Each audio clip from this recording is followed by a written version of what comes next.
জায়গা এখন দেখেন এক অপরাধে কয়টা উঠতেছে। পরের জুম্মার দেখি এখন তো আর এই চাচার মসজিদের বারান্দা ছাড়া এই গড়ে বিতে ঢুকে না। আরেকজনে ডাকতেছে চাচা বিটাইও, এটা আছে এটা বিটলামি করতেছে, চাচা বিচ্ছাইও আর বিচ্ছে যাই না খেলে কথা নাড়ানি কথা তামা অহন বুঝছে বেটায় ওহন মাসলা বুঝছে আর বিচ্ছে যাই চারতাম না ঘরে ইমাম সাহেব টানাটানি শুরু করে দিব। আর জীবনে আমার একদিন গড়ছে ওই আর ভবিষ্যতে ওইব কিনা সন্দেহ আর ওইব জীবনে আসো না ওই তো হারে অসুবিধা নাই, কিন্তু না তোই তো হারে হয়তো এই দিন দুর্ঘটনা একটা ঘটছে, এটা তো দুর্ঘটনা লাগে মাসলা বই কই না গেলে এইরকম দুর্ঘটনা ঘটবো এই কারণে তুই মাসলা বুঝছো।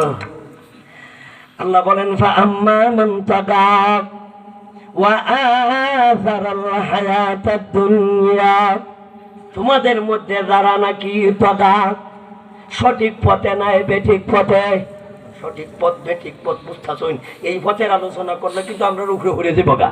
বেঠিক পথে যারা ও আলোচনা করলে আমরা রুখে করবো না, উঠে করবো না। এখন উঠে না করলে আমার কাছে যদি দোষ না হয় আমি জান্নাতি, আর এই দোষে যদি হইয়া থাকি তাহলে দোষ হুজুরে আমার বার করে দিছে, এটা হুজুরে প্রশংসা করা দরকার। আমার তো এই দোষ আমার জানা নাই, হুজুরে যে আমার এই দোষটা বার করে দিছে, এখন তো আমি এই দোষটাকে আমি মাপ পাওয়ার পাও আছে তবা করে লাই। কিন্তু আমাদের সমাজ এই অনুভূতিটা নাই যে হুজুরে আমার দোষ কইছে যে আমি দোষটা চাইলে আমি গুণী হই, এখন এই কাম না কইরা কয় হুজুরে এটা কইল কেন হুজুরের উপরে ক্যাফে কন্যা গেলে এটা আরো বড় বেয়াদব। এমনি তো এক বেয়াদবি শিখছে না, এখন হুজুরে কইতাছে এখন মানে লইতো না, এখন কয় আমার বিরুদ্ধে কইল কেন, তোর বিরুদ্ধে কইছি, তোর চরিত্রের বিরুদ্ধে কইছি, তোর চরিত্র ভালো না। আপনারা কি মনে করেন চরিত্র ভালো লাইতাম না কোরআনের আয়াত পাল্টাইতাম, চরিত্র পাল্টাইতাম, কোরআনের আয়াত বাদ দিলাইতাম না চরিত্র বাদ দিতাম। হ্যাঁ, চুরির যদি চরিত্র থাকে চুরি বাদ দিলাও, ডাকাতির যদি চরিত্র থাকে ডাকাতি বাদ দাও, নাকি কোরআনের আয়াত বাদ দিলাইতাম? হ্যাঁ, এখন যদি তোমার কাছে দুর্নীতির চরিত্র থাকে, এখন দুর্নীতি থাকতো না ছাইরা দিতাই? ছাইরা দিতাম না নি? আমরা এইটা কইয়া নিলে কয় এই যে হুজুর বলা না, ও তো কোরআন হুজুরে ওয়াজ করছিল বালা, কোরআন হাদিসের ওয়াজ করছে, একটু এখন গেছে অন্য পথে। হায় হায়, ওয়াজ আজকে আমরা করি না, সমাজের মানুষরে কম চিনছি না। আজকে না হইলেও 26 বছর ধরে মাঠ ওয়াজ করি, কিছু বুঝছি না মুসল্লিদের অবস্থা। 26 বছরে যদি মাঠ ওয়াজ করি, এই সময় আফিস বাকি বিল্লাই ছোট, অথবা ওন দেখতে দেখা যায় হে বড় আমি ছোট, আসলে হে ওই সময় ছোট।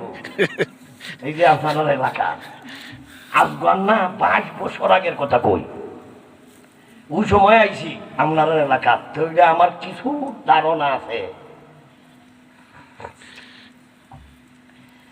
তাইলে আমরা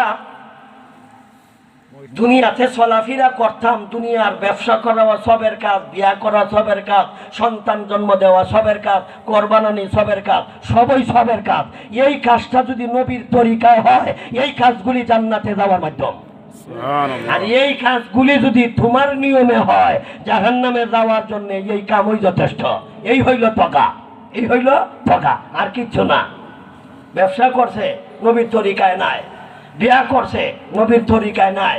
বিয়া নবীর তরিকায় বিয়া করতে আসিল আলাপ আলোচনা করিয়া সাক্ষী রাখিয়া আখতের মাধ্যমে বিয়া করে নিছে, ফলাইয়া বিয়া হইছে, বিয়া করছে যেভাবে করতে আসিল না করে ফলাইয়া করছে, কৌটুকিয়া করছে। দেখো আগে 1-2 দিন থাকিয়া পরে বিপদ বলিয়া কামটা গীতা করছে, আগে 2-4 দিন থাকছে কেন লইয়া, পরে বিপদ বলিয়া বিয়া করছে করছে, কিন্তু তরিকায় নাই। কিতা কই তরিকায় নাই, করছে কিন্তু তরিকায় নাই। সারার সময়ও সারতে, কিন্তু সার তত বেড়ায় সাইরা দেয় বেটে। কাম করছে সারাসারি হইছে, কাম সার তো খেলায় আর সারছে খেলায়, সার তো বেড়ায়, বেড়া হলো সারার মালিক, বেড়ি সারার কোনো মালিক হই নাই, ইটার মালিক হই নাই, এরপরে বেটে দেয় সাইয়া। আর আমরা দেশ কই হইছে, তোরা খেলা কইছে হইছে বেটি কি মালিক না। ধরুন আমি একটা উদাহরণ দিই, যাওয়ার সময় আপনার বউরে আমি 3 তালাক দিয়ে গেছি গিয়া ওয়াজ গুজা যাওয়ার সময় আপনার বউরে কইছি 1 তালাক 2 তালাক 3 তালাক দিয়ে গেছি গিয়া গাড়ি চাইয়া তালা হইছে না না কেন লাগে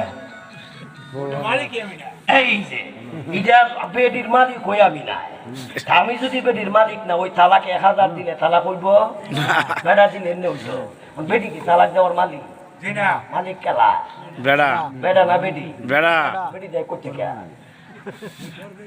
সরকারি করছে এটা সরকারি তালাক না বেচেনটা যারা এটা সরকারি তালাক বেড়ায় দিলে ওই বইটা শরীয়তের তালাক বিয়া করছিল রে বাবে সারও যদি বাবে তাহলে এইটাই তো আমরা কই আমরা না মুসলমান হইছি আল্লাহর কথা মানতাম না সরকারের কথা মানতাম সরকারের নিয়ম করে লইছে যে মদ খাওয়ান যায় বয়স হইল 21 বছরের ঊর্ধ্বে এটা কই এটা গাও এটা সরকারে কইছে গাও যাই গেছে গা যাই গেছে গা মদ খাওয়া যাই গেছে গা সরকারের কি অধিকার আছে মদ খাওয়ানির বয়স দিত আর সুযোগ দিত আর লাইসেন্স দিত এর তো কোনো অধিকার নাই মদ খাওয়া আল্লাহ হারাম করছে এটা আল্লাহর ব্যাপার এটা আমার মৌলবীর ব্যাপার না তাইলে সরকারে যদি এই ব্যাপারে আইন করে এই আইন আমরা মানি না সরকারে যদি আইন করে আইনটা মানি না যত বড় সরকার থাকো আইন মানি না আমরা মুসলমান আমরা আইন মানি না যে বিরোধিতা করবো এখন তুমি যদি মামলা দেও দিতে পারো আমাদের ফাঁসি দেও দিতে পারো অসুবিধা নাই কম দিছ না তো 17টা লইয়া তো আসছি মাত্র এখন তো দিছ না বাংলাদেশও নাই মামলা ভারত থেকে দাঁড় করে রেন করে এনে দিছে বাংলাদেশের মামলা করে দিছে মোল্লা বিরোধী তৈরি রেন করুন লাগবো লাগে আমরা মামলা দিতে যাই রেন করে মামলা আছে মামলা ওরেই নইছে খালি কি মনে করো হুশিয়ারেই নয় মামলা ওরেই নইছে